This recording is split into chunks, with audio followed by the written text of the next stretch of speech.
11장 2절부터 16절까지 읽거든요. 사실은 11장부터 좀 새로운 테마가 이제 등장합니다. 11장부터 한 14장까지는 고린도 교회 안에 드려지는 그 예배 가운데 어떤 자세, 예배 가운데 태도의 문제를 짚고 있습니다. 성도들의 깊은 그 예배 생활 가운데 발견되는 문제점, 고쳐야 될 것들, 그런 것들을 지적하고 있습니다. 사도 바울은 그 지적을 하기에 앞서서 칭찬을 하죠. 그래서 잘하는 것도 있다. 칭찬을 하고, 그 다음에 어떤 지적들을 하고 있습니다. 지난주 우리가 나눈 것처럼, 우리에게 주어진 그 자유가 참 자유되려면 질서라고 하는, 하나님이 세우신 어떤 그 질서라고 하는 그 틀 안에서 온전한 자유를 누릴 수 있다. 진리 안에서 참 자유가 진정한 자유다. 진리 안에서만 그 자유가 풍성해질 수 있다. 예수 그리스도께서 하나님께서 세우신 그 질서 안에서 맺어진 결혼의 관계 안에서 누리는 부부간의 그 자유는 참 자유입니다. 그런 말씀들을 다시 나눴는데요. 하나님이 세우신 그 질서가 분명히 이 땅 가운데 있었고, 그 질서는 어느 순간에 자꾸 무너져가는, 그 질서는 가만히 내버려 두면 인간의 본성상 자꾸 무너뜨리고 싶은 것이 인간의 본성인 것 같습니다. 사물의 본성이기도 합니다. 물리학 법칙 중에 엔트로피 증가의 법칙이라고 있죠.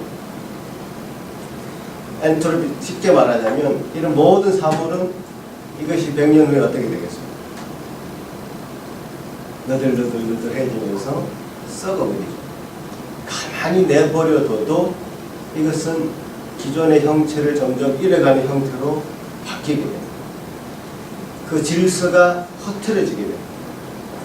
분명한 질서 구조가 깨지는 형태로 이 사물은 변질되게 되어 있습니다.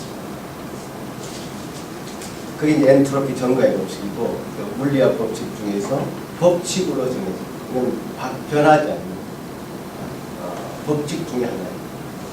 이 세상은 그렇게 흐트러지는 쪽으로, 깨어지는 쪽으로 계속 발전하고 있습니다. 그래서 이 사물도 그렇게 흐트러집니다. 하나님이 세우신 그 질서라는 것도 가만히 내버려 두면 흐트러집니다. 근데 그 질서를 흐트러뜨리지 않게 하기 위해서는 더 많은 에너지가 이제, 왜냐하면 그 질서를 세우는 것은 더 많은 에너지가 들어가게 됩니다. 그래서 그 질서를 바로 잡으려는 노력이, 어떤 에너지가, 노력이 필요하게 됩니다. 그래서 우리 성도들이 말씀 가운데 자기를 쳐서 복종시키라고 하는 바울의 그 말씀처럼 바울을 본받아서 그냥 대충 살면 되지 그냥 말씀을 봐. 그냥 왜 예배를 드려? 주일마다 일주일 하고 너무 많은 거 아니야? 이렇게 생각할 수도 있어요. 그러나 내버려 두면 무너지게 되어 있습니다. 흠이 생깁니다.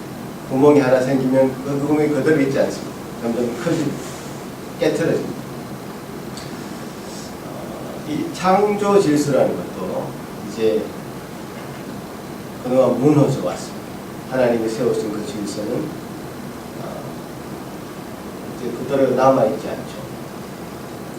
아담과 하와를 만드시고 그들이 살 수 있는 에덴 동산을 만드시고 정말 복된 곳으로 만들었지만 그 창조의 놀라운 은혜는 점점 인간의 어떤 죄로 인해서 무너지는 쪽으로, 흐트러지는 쪽으로 가고 있었다. 오늘 사도 바울이 지적하는 바도 그 부분이 왜 자꾸 흐려지는가 라고 하는 것을 의문을 제기하고 그 질서 안으로 다시 돌아가고자 하는 노력의 하나입니다. 그 중에 대표적인 것이 바로 남자와 여자의 그 관계를 대표적인 예로 지금 들고 있죠.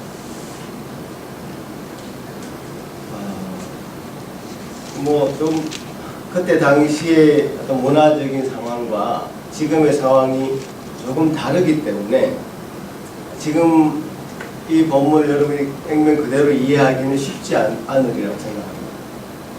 머리에 머리를 쓰고 여자는 하나님 앞에 예배 드리지 않으면 안 된다라고 바울이 얘기하고, 남자는 그 대신에 머리에 쓰면 안 된다고 또 얘기를 하고, 이런 어떤 형식이 예배 드릴 때 그 형식이 가지고 있는 그 의미가 를 붙잡아야 되는데요. 왜 이런 의미를 붙잡아야 되는가? 예배에 여자는 머리를 써야 되고 남자는 그 머리에 뭘 쓰면 안 되고 하는 그 이야기는 왜 등장하는가가 중요하지. 어떤 그 형식은 그때와 지금은 다르기 때문에 그 형식의 포커스가 아니라 왜 사도 바울이 지금 이 말씀을 하시고 있는가 라고 하는 그 의미가 중요하다. 그래서 지금 이 이야기를 하기 위해서 사도 바울이 도출하고 있는 어떤 이야기는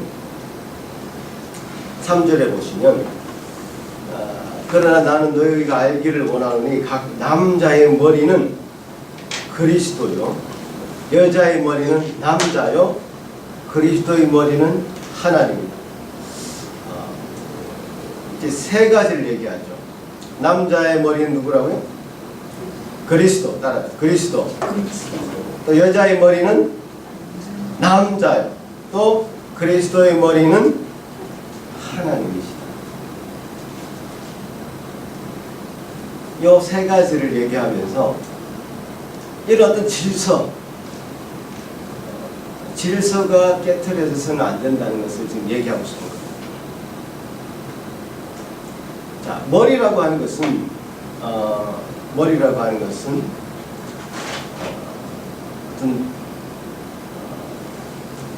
어떤 리더로서의 역할을 허락하는 것이고 부여하는 것이고 머리라고 하는 것은. 그래서 우리가 지난번에 이 책을 다시 한번 상기를 해야 되는데요. 이 책을 우리가 열심히 읽었는데 아마 지금 여러분 머릿속에 얼마나 남아있는지 모르겠습니다. 머리됨에 대해서 분명하게 얘기했습니다. 이 책을 우리가 같이 나누는데 머리됨이라는 것은 뭐냐? 어떤 리더십을 얘기하는 것이었고 그 머리됨을 얘기할 때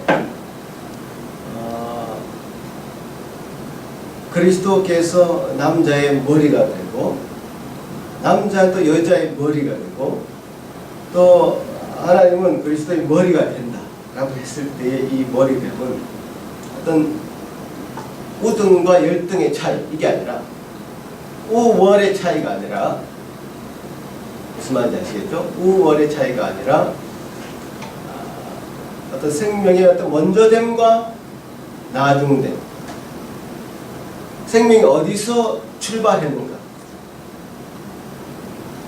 어떤 그 차원에서의 머리됨입니다. 그래서 우등과 열등, 높고 낮음의 그 차이가 아니라 어떤 역할의 차이이고요. 역할의 차이고 생명의 출발이 어딘가, 출발점이 어딘가, 그 순서의 차이. 그래서 사도 바울은 지금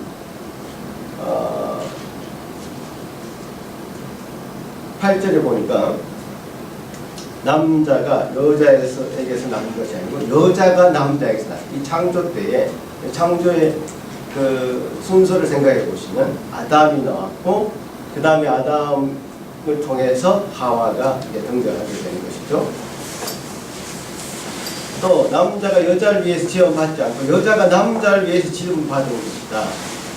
남자가 먼저 존재했었고 돕는 배필로서 여자가 이제 등장하는 것이죠. 이 질서는 분명히 창조 질서 안에서 세워놓은 질서이기 때문에 이거를 깨트릴 수는 없다. 이것을 무너뜨려서는 안 된다. 이것을 무너뜨려서는 안 되고 그 질서 안에서 우리가 어떻게 했었든지 그 질서 안에서 이 교회의 질서도 잡아야 된다. 또 부부 간의 관계 속에서 그 질서도 잡아야 된다. 이런 이야기를 좀 하고 싶은 겁니다. 이런 이야기를 하면 무슨 소리냐.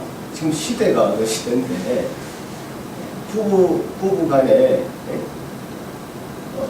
지금 뭐 먼지가 어딨고 머리가 어딨고 꽁지가 어딨고 그리고 남녀 교회 안에서 남녀의 차이가 어디가 있으며 동등하게 다 같이 어떤 동등한 인간으로서의 평등한 그런 인간으로서 대접을 해줘야 되는 거 아니냐. 지금 시대가 여성 대통령도 나오고 지금 뭐 그런 시대인데 무슨 소리냐.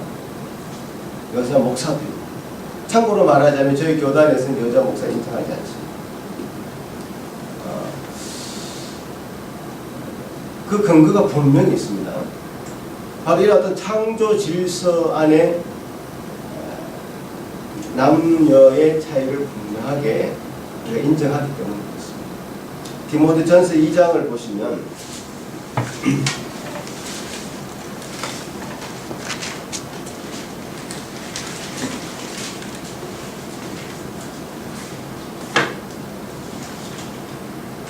디모데전서 2장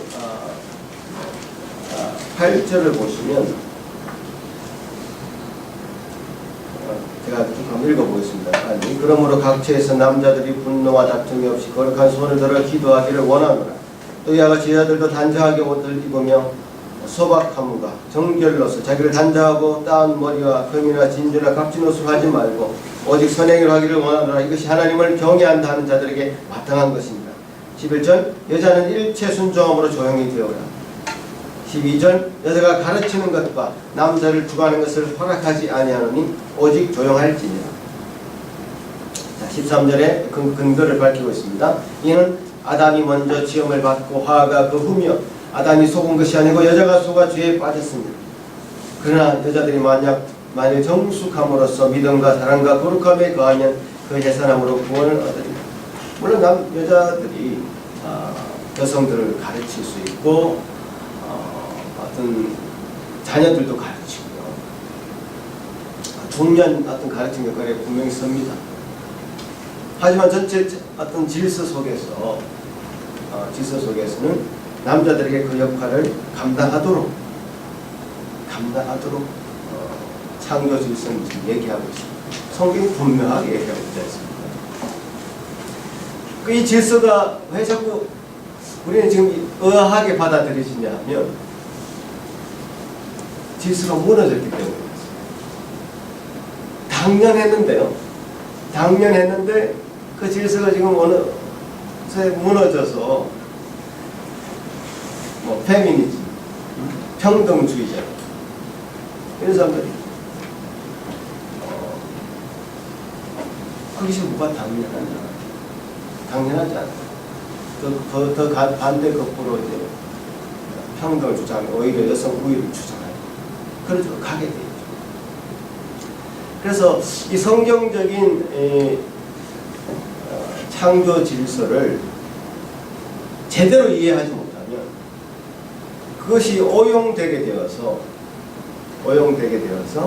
예를 들어 한국 같으면 유교적인 신분 질서, 유교적인 가부장제적인 그런 질서와 이 성경적인 창조 질서를 혼용하게 됩니다. 사실 교회 안에서도 유교적인 질서가 보이고 하나님이 만드신 창조 질서는 보이지 않는, 창조 질서와 유교적인 신분 가분장제를 혼동한 그런 일이 생겨버리면 페미니즘주의자들이 주장하는 것이나 평등주의자들이 주장하는 이 주장에 우리 할 말이 없습니다. 과연 이 머리견이 무엇인가? 하나님이 남자에게 부여한 그 책임이 무엇인가? 하나님은 분명히 남자에게 그 책임을 맡기시고 분명한 의무를 부과를 하셨는데 그 책임을 다하지 아니하고 보통 남자들이 어떻게 가정을 내팽개치고 술 퍼마시고 그야말로 도박하고 중독에 빠져가지고 여자들 폐기나 하는 그런 가정의 모습을 우리가 지켜볼 때는 도저히 저게 가정인가? 저게 과연 남자냐? 과연 저 사람을 한 창조적인 질서 안에서 한 남자로 세워줄 수 있을 것인가? 불가능하다. 그렇게 할 수가 없는 거예요. 그러나 우리가 어떤 분명한 질서가 있었다는 사실, 그것으로 우리는 다시 돌아가는 것이 우리의 어떤 구원이라는 사실. 그 창조 질서가 분명히 있었고 그것은 지금 어느 순간에 막 무너져서 가정의 질서도 없어지고 교회도 질서도 무너지는 그런 시대가 왔지만 그런 질서가 분명히 있었고 그것으로 우리는 다시 돌아가야 된다고 하는 사실, 그것을 그 원 모습을 회복해야 된다는 사실, 그것이 우리의 어떤 구원의 어떤 궁극적인 모습이어야 된다는 사실. 그걸 우리가 놓치지 말아야 됩니다. 구원이라는 것이 구원은 어떤 재창조의 사역이라 할 수 있죠. 창조된 그 질서가 다시금 회복되는 것이 재창조이죠. 어떤 재창조의 일을 우리가 도모하고 있을 때 원본이 있어요. 원래 세웠던 모습, 그 원본을 찾아가는 것이 어떤 재창조의 모습이에요.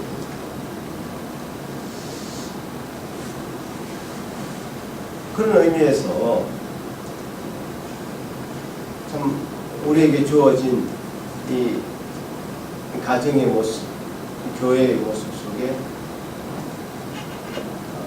어그러져 있는, 질서가 파괴되어 있는 그런 모습들을 다시금 새기고 원상태로 돌아갈 수 있도록 우리가 힘을 써야 합니다. 많은 에너지가 필요합니다. 어떤 면에서는 굉장한 희생이 필요하고요, 노력이 필요합니다. 예전에 1894년도 지금으로부터 100년도 넘게 전에 한국에서는 가보개혁이라는 게 있었죠. 그때 한국의 어떤 신분 질서, 양반 상무 이런 신분 질서가 없어졌습니다. 법적으로 한 2년 동안 단행을 했습니다. 가보개혁. 그래서 신분 질서를 다 없애고 양반이고 상무 이런 거 절대로 사용해서는 안 된다. 그렇게 했지만 실제 현장에서는 여전히 있었다. 특히 그때 당시 진주에서는 형평사 운동이라는 게 일어났습니다. 그건 예전에 우리가 백정이라고 말했던 그 사람들에게는 여전히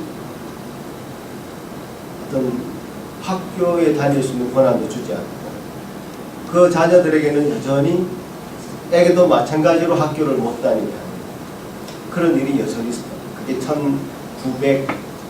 1920년대까지. 그래서 이런 사실이 너무 원통하고 분해서 전국적으로 조직이 생겼는데 한 40만 명이 생겼어요. 전국. 형평사, 공평하게, 어떤 공평해야 된다. 인간은 공평하다. 그렇게 신분적으로 신분제도를 철폐했음에도 불구하고 제도적으로 없앴음에도 불구하고 현실적으로 남아있는 이 문제를 해결하기 위해서 40만 명. 어떤 뜻을 모았죠. 어떤 양반 출신의 부자였던 사람, 지금 강 선생님이라고, 그분이 자기 재산을 다 틀어서 학교에 가지 않는 것이 너무 안타까워서 받아들이지 못하는 게 너무 안타까워서 그 백정의 아들을 자기 양자로 삼았어요. 이제 괜찮지 않나? 내 아들이다 해서 학교에 보내려 해도 학교에서 받아들이지 않아요. 백정들이 모여서 우리도 교회 좀 가고 싶다. 그래서 교회 으로 몰려갔어요. 15명. 가니까 교회에서는 성도들이 우리 저 백정들이 가는 천국에 같이 가고 싶지 않다고 하면서 우르르 다시 몰려 나옵니다. 원래의 모습이 사실 그것이 아닌데, 하나님께서 우리 인간을 공평하게 다 창조를 했음에도 불구하고 한 번 박혀진 그 신분 질서의 그 차별, 그것이 완전히 우리 생활 습성 속에서, 생활 습관 속에서 다 없어지기까지, 의식 속에서 사라지기까지, 문화가 바뀌기까지는 너무 힘든 에너지를 소모해야 된다. 그들이 그런 바퀴를 겪어가면서 점차 노력해서 어쨌든 그 신분 질서라는 게 지금 어떤 면에서는 우리 사회에 없어져 있긴 합니다만, 오늘도 여전히 눈에 보이지 않는 가진 자와 가지지 못한 자의 그 질서가 되겠습니다. 어떤 인간의 어떤 존재의 그 차원에서의 질서, 이는 뭐 금수저냐 흙수저, 인간의 어떤 존재가 나보다 못하다는 그런 존재의 우월감으로 어떤 면에서는 새로 자리매김하는, 예전에는 어떤 신분이었는데 이제는 가진 거와 못 가진 그런 것의 차이로 존재의 우월감을 다시 내세우는 그런 모습들이 보이고 있지 않습니다. 그 인간의 어떤 악한 모습이 그렇게 쉽게 없어지지는 않아요. 더 악한 모습으로 가고 있을 따름이다, 그런 생각을 하고요. 이제는 뭐 더 기술이 발전하면 이미 태어나기 전에 이미 유전자 같은 걸 편집해가지고 우월한 존재를 먼저 만들어내는 그런 일이 시행될지도 모릅니다. 중국의 한 의사가 그런 일을 시행했다고 합니다. 자기가 어떤 불치병이 있는 데가 자녀에게 그 불치병을 갖지 않도록 하기 위해서 인간을 편집해서, 대화의 상태에서도 편집해서 태어나게 하는 그 일을 시행하려고 하는데, 윤리적으로는 좀 맞지 않다고 해서 반대는 하지만,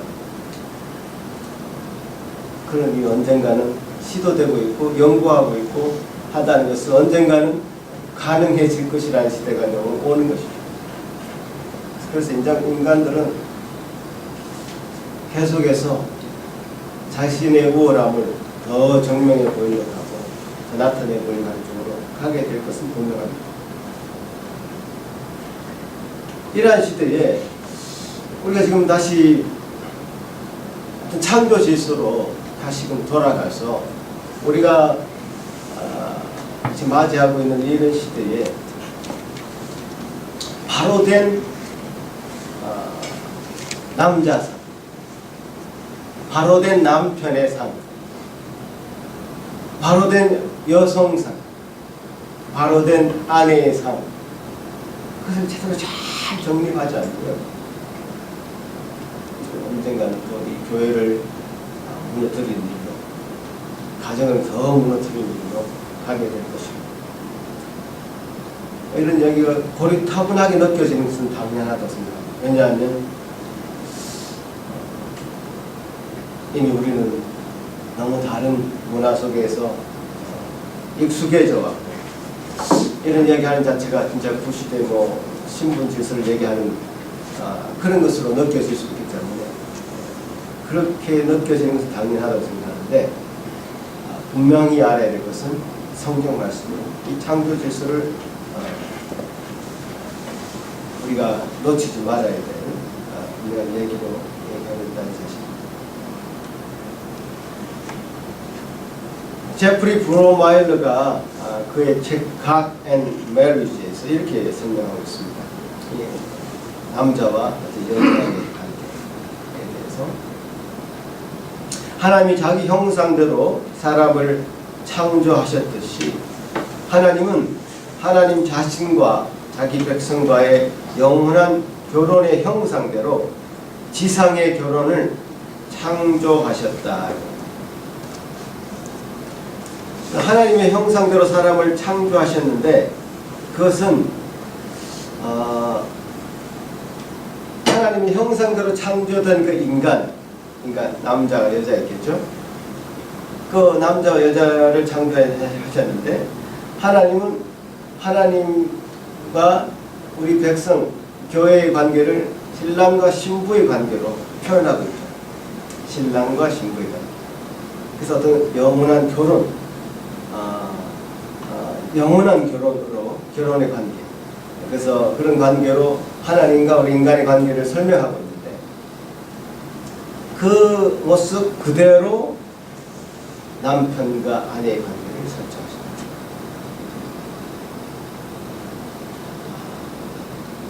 이 분명한 사실을 우리가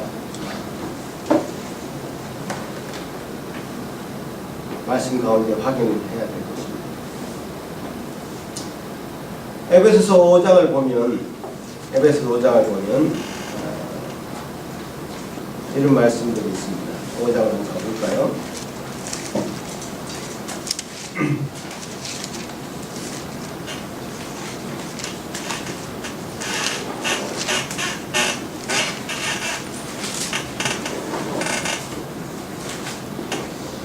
(5장의) 성령 충만함에 대해서 얘기를 하고 있죠. 5장 18절에 보면 불취하지 말라. 이는 방탕한 것이 오직 성령을 충만함을 받으라. 충만함의 결과로 보면 시와 찬송과 신령한 노래들로 서로 화답하며 너희 마음으로 주께 노래하며 찬송하며 범사에 우리 주 예수 그리스도 이름으로 항상 하나님께 감사하며 그리스도를 경외함으로 피차 복종하라.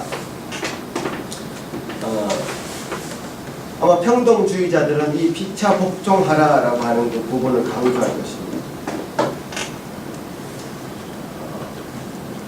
피차 복종하는 것 중요하죠. 말씀 가운데 서로가 서로에게 복종하는 것, 상호 섬김과 복종을 과도평가해서는 안 됩니다. 그런 마음이 저에게도 분명히 없습니다. 하지만 이 피차 복종하라라고 하는 말을 말씀을 하고 나서 그 다음에 어떤 말을 하고 있는지를 봐야 됩니다. 아내들이여 자기 남편에게 복종하기를 죽게 하듯 하라. 이는 남편이 아내의 머리됨이 그리스도께서 교회의 머리됨과 같음이니 그가 바로 구주시니라. 그러므로 교회가 그리스도에게 하듯 아내들도 범사에 자기 남편에게 복종할지니라.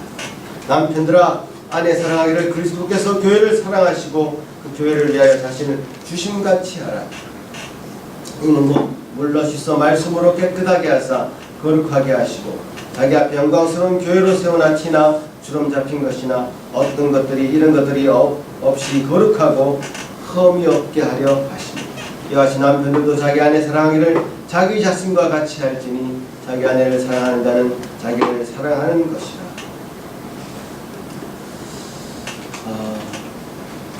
뒤에 쭉 나옵니다만은 피차 복종하라는 말씀을 가르치신 다음에 바울은 아주 길게 남편의 역할, 아내의 역할에 대해서 설명을 하고 있습니다. 예수님의 모습을 보면 예수님이 허리에 수건을 두르고 제자들에게 발을 씻기셨을 때 그 제자들이 그 상황에서 제자들이 무릎 꿇으신 그 예수님은 우리의 종이야 이렇게 느꼈을까요? 그렇지 않다는 거예요. 그분은 우리의 분명한 리더라는 사실을 알았다는 사실. 예수님이 우리를 위해서 희생하여 죽으신 어린 양으로 묘사될 수도 있지만 유다의 사자라고 하는 것으로 묘사되기도 합니다. 제가 세상에 들어와서 이 질서가 무너지면서 그리스도가 우리에게 향하신 그 희생과 죽으심, 낮아지심 그런 것으로 보여주신 우리를 다스리심, 우리의 머리 되심 이 개념이 사실 잘 들어오지 않습니다. 누군가 낮아지고 겸손하고 굴복하면 밟으려고 하죠. 진정한 종으로서 이 땅에 오셨지만 그러나 그분은 우리의 머리가 되시고 우리의 주인이 되신다는 사실이죠.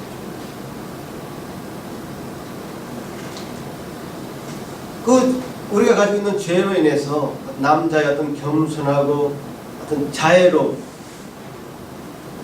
그 머리됨이 적대적인 지배, 게으른 무관심으로 잘못 변형이 되었습니다. 그 죄는 여자의 어떤 지혜롭고 또 자발적이고 행복하고 창의적인 그 확고한 복종을 뒤틀어서 교묘한 아첨으로 뻔뻔한 그 반항으로 몰고 가고 있었다는 사실입니다. 머리됨과 이 복종을 창조한 것은 죄가 아닙니다. 하지만 죄는 머리됨과 이 분명한 복종을 파괴했고 왜곡시켰으며 추하고 파괴적인 것으로 바꾸어 버렸습니다. 그리스도가 오심으로 우리가 기대한 그 구속이라는 것은 원래의 창조 질서인 자애로운 머리됨과 자발적인 복종을 폐기하는 것이 아니라 죄의 파괴적 결과로부터 그것을 회복하는 것입니다.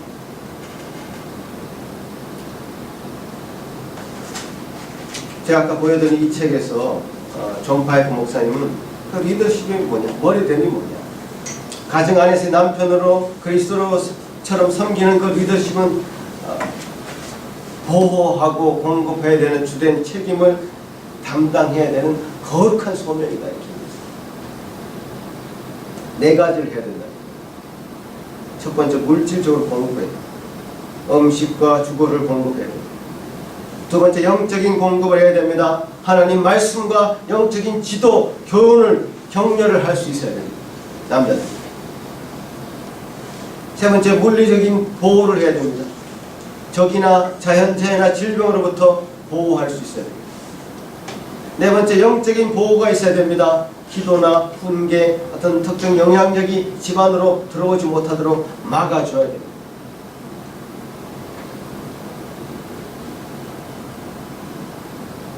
리더십이라는 것이 그 리더십의 자리에 서 보십시오.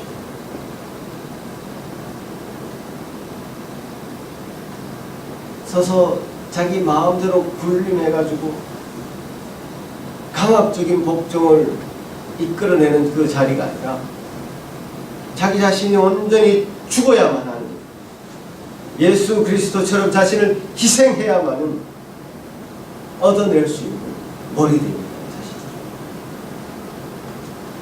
해야 될 일들이 가득 차 있습니다. 공급해야 됩니다. 물질적으로 영적으로 돈만 잘 번다고 되는 게 아니라 하나님 말씀을 가르치는 영적인 지도와 교훈할 수 있는 그 권위, 존경받는 그 남편으로서 아빠로서 그 위치에 서 가야 되는 것이 머리됨이요.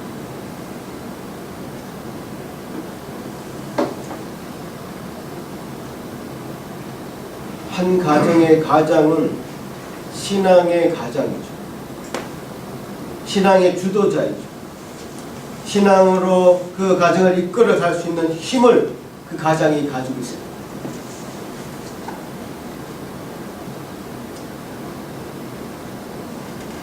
근데 이 사실에 대해서는 무시하고 하나님 주신 그 창조 질서 안에 남자에게 그 역할을 부여하셨는데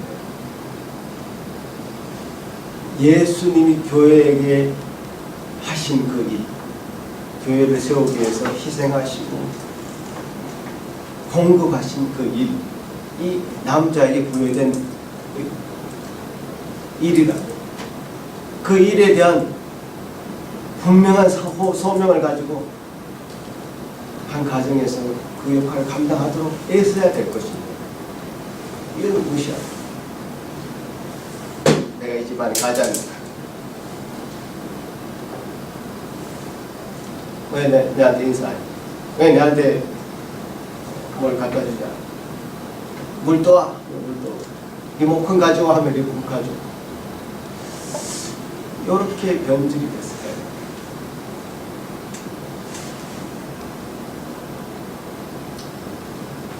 당연히 이런 리더십이라면 그리스도와 같은 리더십이라면 당연히 교회가 그리스도에게 한 것처럼 아내도 남편에게 철저한 복종을 합니다. 이게 뭐가 우선이냐 말이야. 남자가 그 자리를 차지하고 있지 못하니까 여자가 거기를 자꾸 쳐드는 거죠. 제가 우리 집에서 그 자리를 차지하지 못하면 아내가 자꾸 말을 많이 하게 됩니다.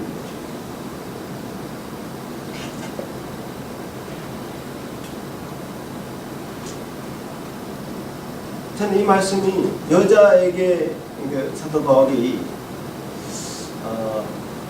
조용히 해라 이런 얘기를 하고 있지만 사실은 그렇게 만든 게 누구냐 이야기를 하고 있는 거예요.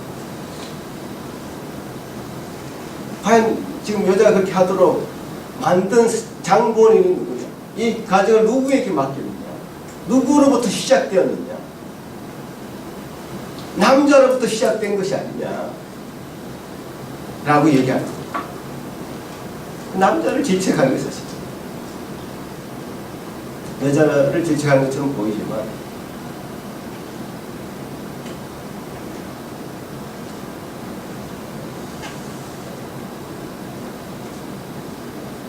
남자가 그 위치 제대로 잘 서 있다면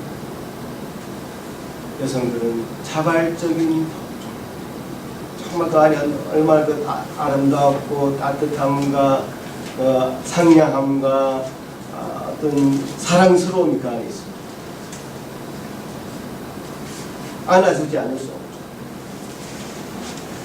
사랑하지 않을 수 없죠.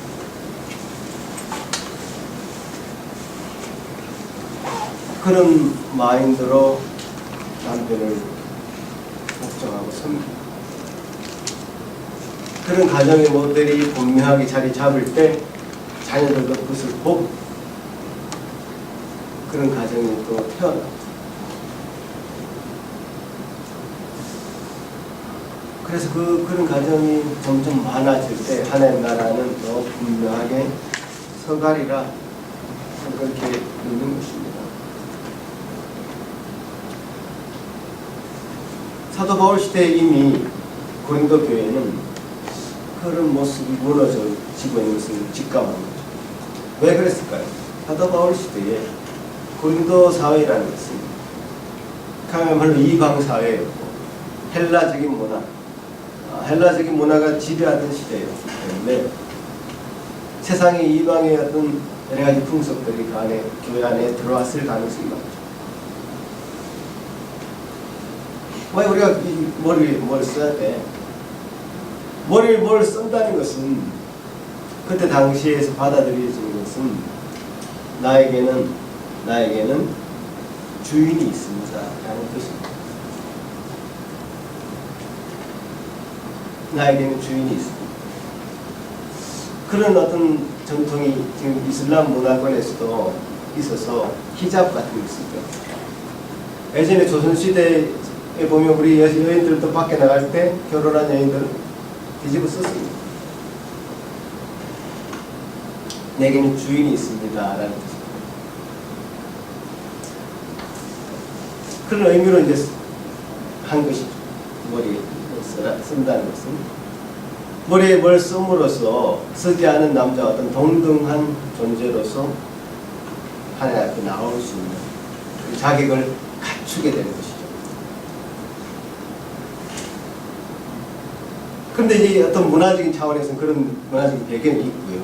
하지만 사도 바울은 이 문제를 원천적인 문제로, 창조 질서에 관한 문제로 우리에게 교훈하시는 바, 자기 역할, 자기 위치에서 잘 감당하길, 이 질서가 흐트러지지 않길, 그런 마음으로 이거를 써내려가고 있는 것입니다. 자칫하면 우리가 자유라는 것, 우리가 뭐 이렇게 할 자유도 있고 저렇게 할 자유도 있다 라고 했을 때 이 자유라는 것 때문에 질서를 어떤 흐트려 갈 수 있는, 흐트려 가면서 더 그 자유라는 것을 더 강조할 수 있는데, 그 자유라는 것, 제가 처음에 말씀드린 것처럼 하나님 우리에게 자유를 주신 것도 하나님 우리에게 부여하신 그 자유의지라는 것, 자율권, 우리가 어떤 것을 결정할 수 있도록 하신 것은 하나님이 우리에게 부여하신 놀라운 은혜입니다. 사실 우리에게 주신 은혜예요. 우리가 우리의 것을 스스로 결정하고 판단해서 할 수 있도록 배려하시는 것. 그러나 하나님 우리를 로봇처럼 이거 하면 안 돼, 하면 손가락 잘려, 이거 하면 저 완전 번개 맞아 죽을 수 있어, 이렇게 어떤 경계를 줘서 동물처럼 가두어 놓았다면 하나님 우리 인간으로 대접한 것이 아니겠죠. 우리 인간으로 하나님 형상을 따라서 지원받은 인간으로 온전히 대접하시는 그런 차원에서 하나님 우리에게 자율권을 주셨습니다. 그 자율권을 가지고 우리 인간이 가지고 있는 그 자율권을 가지고 하나님 앞에 하나님의 형상의 모습대로 온전히 하나님을 닮아가는, 하나님 질서 안에 들어가는 자발적인 동기가 되어서 그 자율권을 가진 인간으로서 자발적인 동기를 가지고 창조 질서로 다시 들어간다면 그것이야말로 하나님 가장 바라시는 모습입니다. 그 억지로 법으로 정했으니 하면 그야말로 그 이슬람권에 사는 것처럼 그냥 잡아 죽여버리고 돈을 던져서 못하게 하고 그런 것이 아니라 우리 인간에게 이렇게 할 수 있는 자율권을 주셨고, 그렇게 하나님이 세우신 그 질서 안으로 우리 스스로가 들어가기 그 바라시는 모습이 하나님 우리에게 바라는 그 모습이죠. 성부 하나님과 성자 하나님과 성령 하나님 어떤 삼위일체적인 구조 속에서도 어떤 면에서는 그분이 어떤 기능적으로 구별되어 있지만 동등하고 동질적이고 어떤 동일한 본질이라는 사실을 잘 알잖아요. 마찬가지입니다. 그분들은 서로 상호 존중하고 세워줍니다. 그러나 대표성이 있고 순종의 관계가 있습니다. 마찬가지입니다.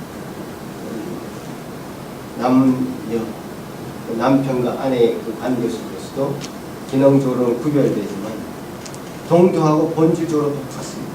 하지만 또 대표성이 있고 또 순종의 관계가 있습니다.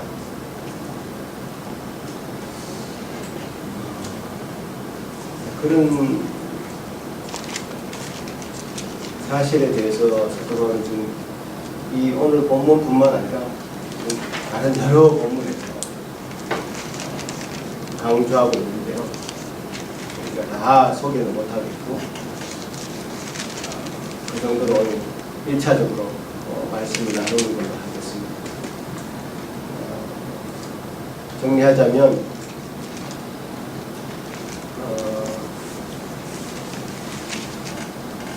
사람들은 종종 어떤 구원이라고 하는 재창조라고 하는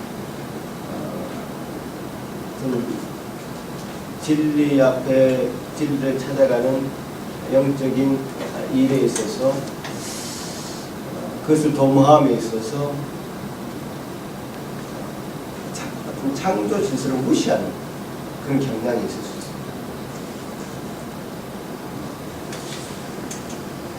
그러나 아담과 하와가 창조 질서를 무시하고 어떤 것은 죄를 지은 결과로 재창조의 사역이 시작이 되는데 하나님이 창조 질서를 완전히 무너뜨리고 그야말로 아담과 하와를 죽여버리고 새로 시작한 것이 아니라 하나님이 세우신 그 아담과 만드신 아담과 하와를 그대로 놔두고 그들을 통해서 이 재창조 사역을 시작하셨습니다. 구원의 사역을 시작하셨단 말이에요. 그러니까 남자와 여자라고 하는 굉장히 원초적인 이 창조의 질서가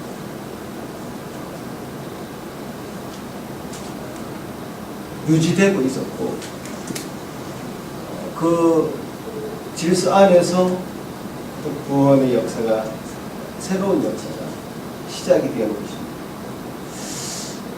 그런 말씀을 통해서 우리가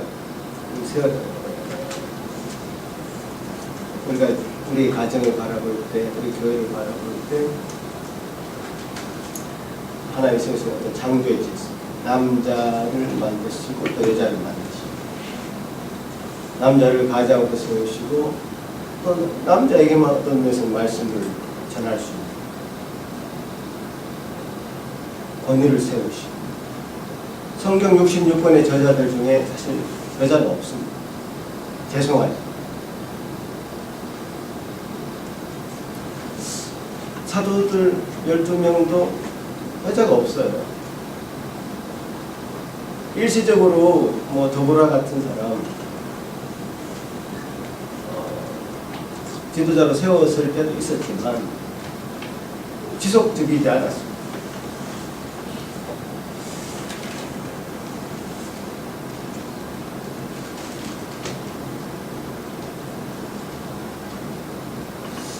그 질서 안에 우리가 어떤 의미가 있다는 것을 발견해야 되고요.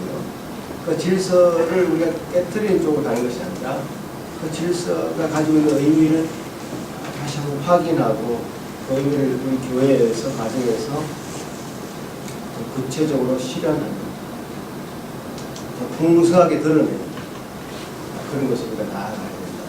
그렇게 믿는 것입니다. 기도하겠습니다.